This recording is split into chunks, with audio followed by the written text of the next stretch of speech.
Salut, salut! Bienvenue sur Yvonnet Channel. Nous sommes tout contents de vous retrouver aujourd'hui pour une toute nouvelle vidéo. Donc, je suis accompagné de Lauriane et moi c'est Reno. Dans la vidéo d'aujourd'hui, on va répondre à la question de l'un de nos abonnés qui voudrait savoir pourquoi est-ce qu'on a choisi la ville de Toronto comme notre destination quand on arrive au Canada. Donc, on va profiter de cette question pour répondre de façon générale à comment est-ce qu'il faut faire pour choisir sa ville. Donc, si vous êtes intéressé par cette question, restez scotché, on en parle tout de suite dans la vidéo.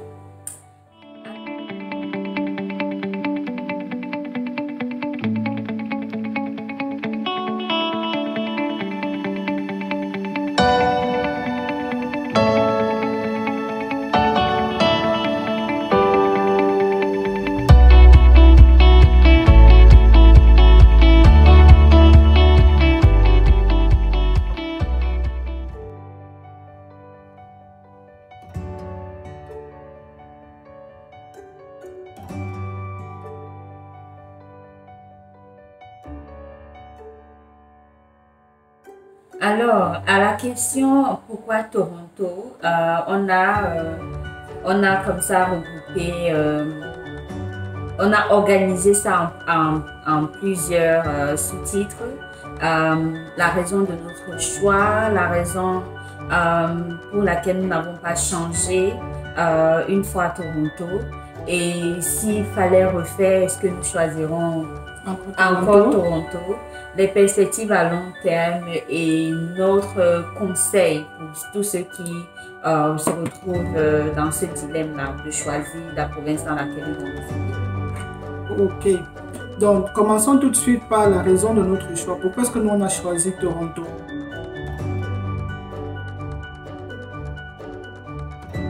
Donc, nous on a choisi Toronto déjà premièrement parce qu'on est immigré au Canada à travers le programme Entrée Express.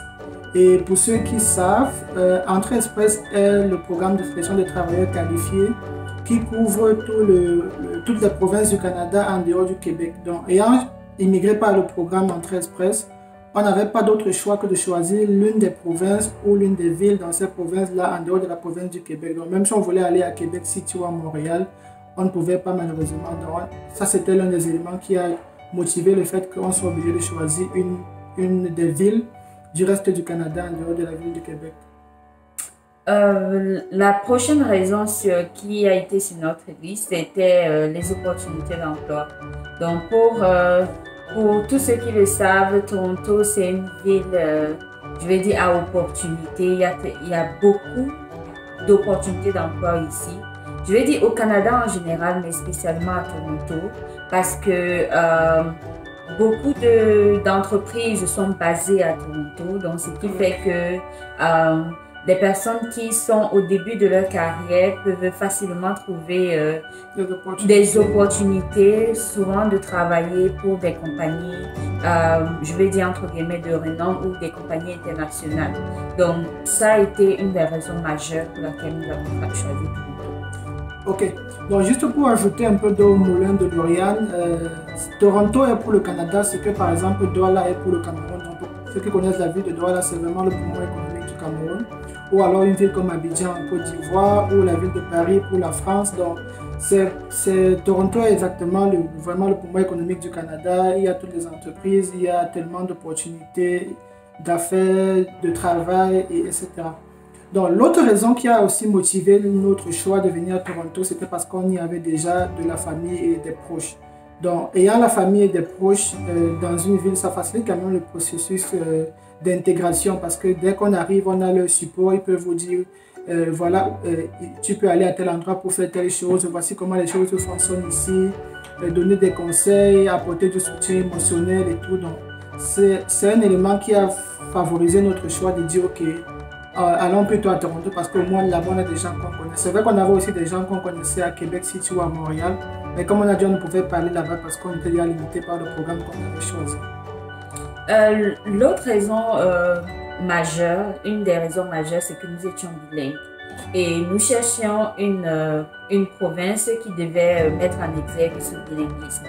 Et Toronto est, est le choix idéal dans ce cas-là parce que c'est vrai, le Canada a plusieurs provinces qui sont bilingues. Mais Toronto a été notre choix parce que pour des raisons qu'on a citées plus tôt et aussi parce que il y avait cette culture anglo-saxonne qui nous a toujours intéressés. Nous sommes Camerounais et le Cameroun, c'est un pays également bilingue, mais nous venons de la partie francophone du Cameroun. Moi particulièrement, j'ai toujours été passionnée ou intéressée par cette culture anglo-saxonne.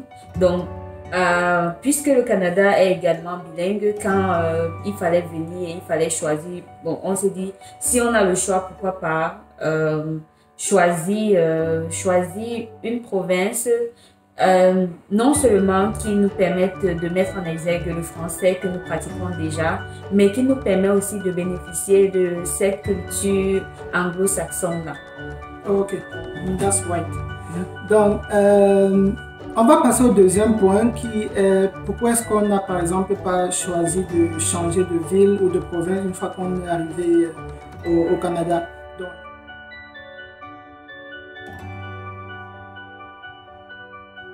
Donc, juste pour préciser avant de dérouler cette partie, c'est que dans certains cas, on n'est pas en fait libre de ces mouvements. Donc, ça dépend du programme par lequel on a immigré au Canada. Dans notre cas, par exemple, on est venu en tant que travailleur qualifié fédéral. Donc, on avait vraiment cette latitude-là de choisir n'importe quelle province ou n'importe quelle ville du Canada, sauf bien sûr la province de Québec. Donc, on a donné les raisons pour lesquelles on a choisi Toronto. Mais si par exemple, vous venez à travers le programme d'une province, généralement, on va vous imposer de demeurer sur ce territoire, dans cette province-là pendant un certain temps. Donc, malheureusement, même si vous ne vous y plaisez pas, vous n'aurez pas cette facilité-là de vous mouvoir, de changer de province ou de ville facilement. Donc, Lauriane va prendre le prochain point pour commencer à expliquer pourquoi est-ce qu'on est encore à Toronto jusqu'ici. Alors, je vais prendre depuis l'aéroport parce qu'une fois qu'on avait décidé pendant la procédure qu'on viendrait à l'Ontario, qui est la province dans laquelle nous nous trouvons. Et on a choisi la ville de Toronto parce que nous avions des proches ici. Donc nous avons atterri à l'aéroport de Toronto et depuis l'aéroport, le service aux nouveaux arrivants était juste exceptionnel parce que l'accueil était impeccable. Quand l'officier qui nous a reçus à l'aéroport, il a su que nos documents étaient en français, il nous a proposé de parler en français, en nous précisant que son français n'était pas le meilleur, son français, il n'avait pas un meilleur français. Donc c'était à nous de choisir si on veut faire l'effort de l'écouter en anglais ou si lui doit faire l'effort de nous parler en français. Et après lui, on a eu une dame qui nous a donné des documents. Elle nous a donné des documents comme des guides pour savoir où trouver une maison, où trouver du travail, où trouver des parcs d'attraction. Donc, en fait, quelque chose qui te donne un aperçu général de tout ce dont tu peux avoir besoin en tant que nouvel arrivant. Et aussi, une orientation dans des centres, des services aux nouveaux arrivants. Donc, après elle, quand nos proches nous prennent pour la maison, c'est là où ils continuent le travail parce que nos proches nous montrent comment prendre le transport en commun, comment lire une carte parce que la ville est très grande. Le Canada, c'est le deuxième pays le plus vaste au monde. Donc, tout est géant, tout est grand par rapport au pays d'où nous venons. Donc, ils nous orientent sur comment la vie fonctionne ici de façon pratique. Et en dehors de leurs orientations, on partait aussi aux orientations offertes par le gouvernement. Des ateliers pour travailler sur ton CV, pour travailler sur ton intégration en général. Donc, ça va de ton CV, de trouver un logement jusqu'à peut-être approfondir ton anglais parce qu'il y a aussi des cours d'anglais. Donc, avant de clore ce point, je veux juste mentionner que c'est vrai, c'est un service pour nouveaux arrivants. Il vous oriente, il vous aide à vous intégrer. Mais je veux dire, vous devez déjà avoir une idée claire de ce que vous voulez parce qu'ils ne vont jamais prendre une décision à votre place. Ils vont toujours vous demander qu'est-ce que vous voulez. Ils vont toujours vous donner des options et c'est vous qui choisirez enfin.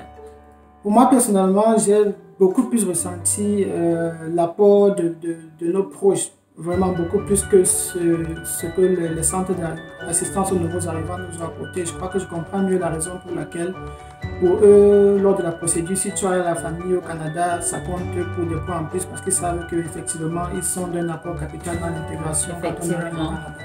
Donc, choisir peut-être la ville où on veut être en fonction de si on a de la famille ou des amis là-bas, je crois que c'est quand même très important.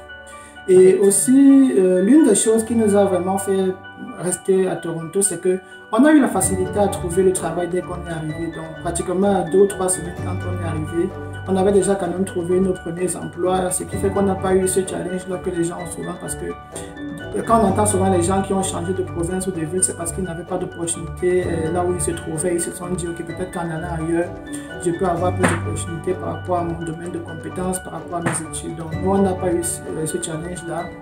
Et certainement, la raison, c'était parce qu'on était bilingue. Donc, maîtrisant le français et l'anglais, on a quand même plus d'accès aux opportunités quand on est à Toronto, parce que Toronto est majoritairement anglophone, donc à près de 95%. Donc, et les gens qui sont bilingues sont quand même recherchés dans pas mal de domaines. Donc, quand tu as le français et tu as l'anglais, je pense qu'il y a quand même une certaine facilité que tu puisses trouver du travail comparativement à quelqu'un qui n'a que l'anglais et qui a peut-être le même profil que toi. Avant de passer au prochain point, je dirais le bilinguisme est très apprécié ici, mais je veux dire, si vous êtes que francophone, je veux dire, c'est pas apprécié à la juste valeur parce que ton français n'est exploitable que quand tu as l'anglais au moins pour communiquer avec tes proches, parce que si vous travaillez quelque part et qu'on vous recrute en tant que bilingue, tous les documents, tous vos collaborateurs parleront en anglais. Et dans la vie de tous les jours, vous parlerez anglais. Donc l'anglais c'est la base, le français vient juste comme un plus. Donc le point suivant, le point qui nous a fait rester à Toronto, c'est le multiculturalisme. Parce que ici, Toronto, c'est comme, je veux dire... Le paradis. En fait, pas paradis parce que c'est le meilleur endroit à vivre au monde, mais c'est parce que tu trouves toutes les nationalités. Ouais, Renaud dit toujours que c'est le paradis parce que tout le monde est différent. Les blancs, les noirs, les rouges. Tout ce qui se trouve dans ce monde existe à Toronto parce que, regardez, mais moi, par exemple, dans mon lieu de service, mes collègues sont marocains, égyptiens, philippinos, français, indiens, canadiens, moi-même camerounaise, une congolaise. Ça, c'est dans mon service restreint. Donc, ça, c'est pour vous dire à quel point. Et pour une très petite compagnie. Donc, ça, c'est mon service restreint.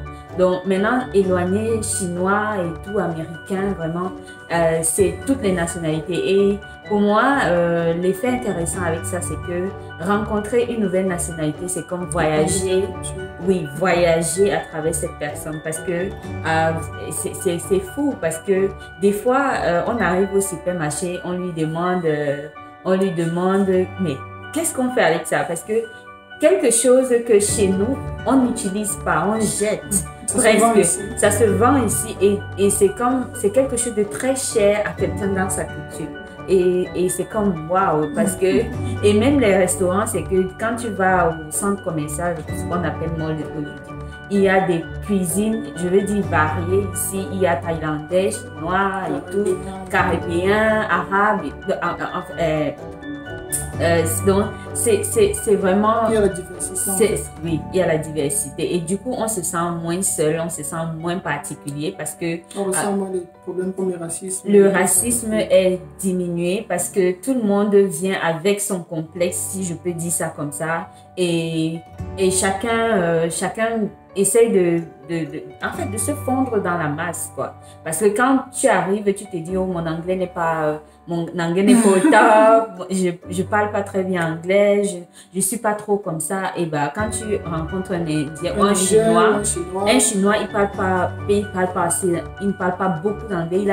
Il s'exprime juste avec quelques mots pour se faire comprendre. Et oui, c'est tout. C'est le principe à Toronto en général, c'est que si tu peux déjà te faire comprendre, c'est assez suffisant. L'anglais même qu'on demande souvent, comme on dit, on parle de bilinguisme, c'est vraiment l'anglais pour s'exprimer. Sauf si on est dans des postes de front office là où on doit convaincre des clients, où on doit vendre, là il faut un anglais assez expérimenté. Mais en général, un anglais moyen, c'est assez suffisant pour travailler à Toronto. Et même cet aspect fait à ce que on ne va pas beaucoup prendre quelqu'un par rapport à sa fluidité dans le langage à un poste. On va beaucoup te recruter par rapport à ta compétence parce que ils savent qu'il y a plusieurs. En fait, c'est qu'une étude a montré que tous ceux qui résident à Toronto n'ont pas l'anglais pour au moins 75% de ceux qui résident à Toronto n'ont pas l'anglais pour première langue. On doit utiliser Et c'est même, pour certains, c'est même la troisième langue. Donc, ils ont deux langues officielles chez eux. Donc, vous voyez un peu. Donc, c'est juste magnifique. On va passer au prochain point. Ok, donc un autre élément qui nous a aussi encouragé à rester à Toronto, c'est qu'on a été vraiment, comment on dit ça, on a beaucoup apprécié la culture anglo-saxonne parce que même, comme on l'a dit tout à l'heure, c'est l'un des éléments qui a fait à ce qu'on choisisse Toronto parce qu'on voulait vraiment maintenir cette culture anglo-saxonne-là, maintenir notre bilinguisme. Et quand on est arrivé, effectivement, on s'est rendu compte qu'à Toronto, on peut améliorer notre niveau d'anglais, on peut vraiment vivre la culture anglo-saxonne qui est une culture genre straight to the point. On est plus focalisé sur l'essentiel. Comme elle a dit, c'est que si tu peux déjà te faire comprendre, c'est suffisant pour qu'on puisse travailler ensemble. Donc, on n'a pas besoin que tu wattises, comme on dit souvent, on n'a pas besoin que tu parles en anglais d'une certaine manière. Donc, il y a plus d'acceptation et le plus important, c'est en fait, on est réunis pourquoi et c'est ça, on reste sur le point qui nous intéresse. Donc, cette culture nous plaît bien et je pense qu'ailleurs, les gens n'ont pas toujours cette culture anglo-saxonne-là. Bon. Ouais, straight to the point. Donc, la culture anglo-saxonne, c'est droit au but. Et autre point, c'était l'accès aux soins de santé. Donc, c'était magnifique parce que n'a pas vraiment tardé à trouver un médecin de famille. Donc, jusqu'ici, on ne se plaint pas. Donc, c'est vrai que c'est un peu compliqué quand on arrive parce que vous sortez d'un système de santé, vous utilisez différents médicaments qui ne sont pas les mêmes médicaments ici. Le système de santé est différent ici. La plupart des plaintes, par exemple, que j'ai des gens, c'est que on ne donne pas de médicaments ici. Donc, il faut que le problème soit grave. Mais nous, on sort d'un système de santé où on nous a habitués à trop de médicaments, trop ici. Donc, du coup, quand on arrive ici, c'est un peu difficile au début parce que nous, on ne réagit pas favorablement à leurs médicaments parce qu'ils donnent à une dose un peu plus faible. Mais je ne veux pas dire que ça c'est sur le compte du système médical, mais c'est sur le compte de comment notre organisme a été adapté. Mais sinon, on n'a pas eu de problème à trouver un médecin de famille. Et juste ici, on ne peut pas... En fait, on ne peut pas se plaindre du système de santé parce que en fait, on a toujours reçu des soins quand on en a eu besoin. Ok. Donc, prochain item, c'est pour répondre à une autre question. C'est vrai qu'on ne nous l'a pas posé, mais peut-être ça peut aider quelqu'un d'autre. Et si on avait à refaire le choix aujourd'hui, est-ce qu'on choisirait Toronto? Et est-ce que c'est une ville qu'on peut recommander à quelqu'un? Si oui, pour quelles raisons?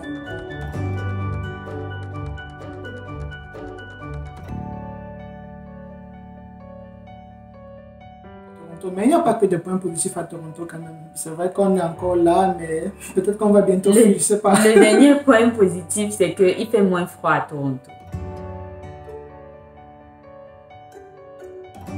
Donc, le prochain point, une autre question à laquelle on réponse encore nous est posée pour que ça aide aussi d'autres personnes. Quelles sont nos perspectives à long terme? Est-ce qu'on compte demeurer à Toronto ou est-ce qu'on envisage peut-être se relocaliser un de ces jours?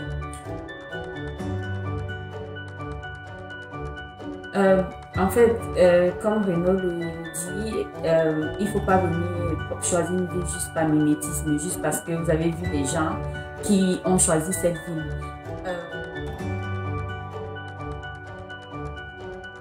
Merci infiniment de nous avoir écoutés. C'est toujours un plaisir de discuter avec vous. Nous espérons que nous avons répondu à la question pourquoi est-ce que nous avons choisi Toronto.